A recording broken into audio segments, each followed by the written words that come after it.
Bismillahirrahmanirrahim. Hello everybody. This is the previous question, the question number four, OBS. So this question included two part. As we already solved the part one yesterday, now we can solve the part B. So let's revise the part one again, because knowing the part A, we can solve easily the part two, part B. So on this question, let me explain briefly. On this question, there is a female 19-year-old woman, Gravida 14039, week of gestation, come to the office because she is suffering from nausea and vomiting. On physical examination, she's also having the uterine tenderness, as I highlighted here. Diffuse uterine tenderness. Her temperature is 39.4. On the fetal heart monitoring, the fetal heart is 165 per minute, and the female also has leukocytosis, 18,500 WBC count on CBC she have. So first of all, as I already mentioned here, the first number is nausea and vomiting. The second one is her temperature is 39.4 centigrade. The third hint is uterine tenderness. The fourth, leukocytosis. The fifth, fetal heart rate 165 per minute. So let come to the question number, the part B part. On part B, on second item of this question, the question number 4, they say that in addition to broad spectrum antibiotic, which of the following is the best next step in management of this patient?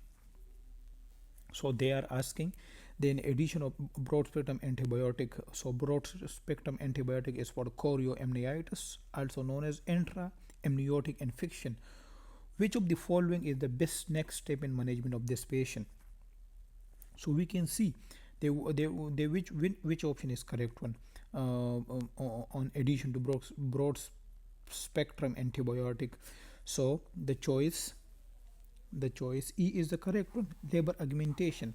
Why is the choice E correct one, labor augmentation? Because the patient is suffering from chorioamnionitis, also known as intra-amniotic infection. As patient have uterine fundal tenderness, maternal fever, maternal leukocytosis, fetal tachycardia. So for chorioamnionitis, treatment is with broad spectrum intravenous antibiotic, and for example, ampicillin, gentamicin, clindamycin. And immediate delivery via augmentation of labor is necessary. So what is the augmentation of labor mean? To remove the source of the infection. And here is what is the source of the infection. The source of the infection is chorioamnionitis.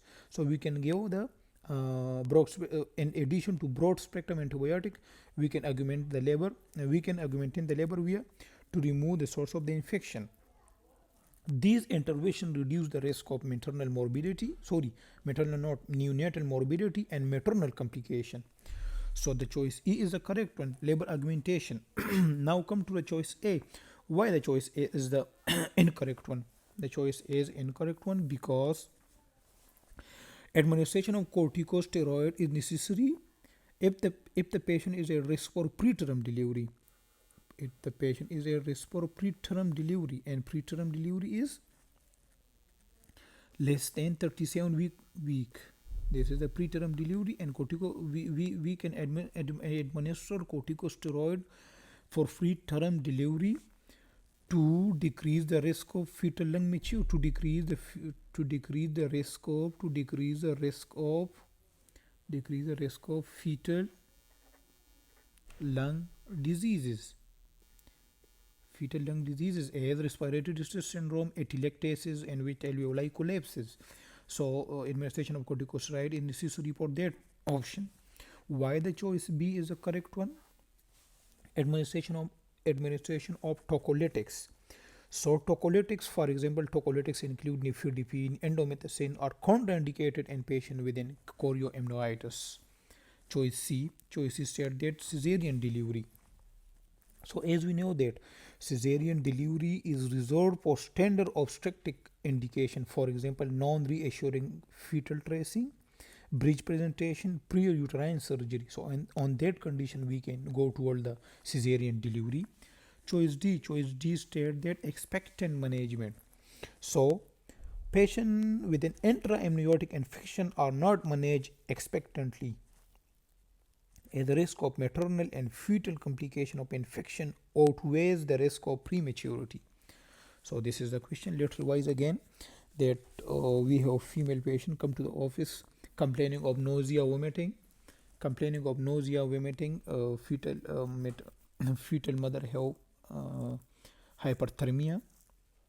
Together with that, she also having uterine tenderness, and she also suffering from leukocytosis. Her WBC count is 18,500. So based on these points, the diagnosis is chorioamnionitis or intraamniotic infection. So for chorioamnionitis, the best treatment option is antibiotic, broad spectrum antibiotic, for example clindamycin, gentamicin, and ampicillin. These antibiotics are given. So they are asking that in addition to broad spectrum antibiotic, which option is the correct one? So labor augmentation is the correct one. Labor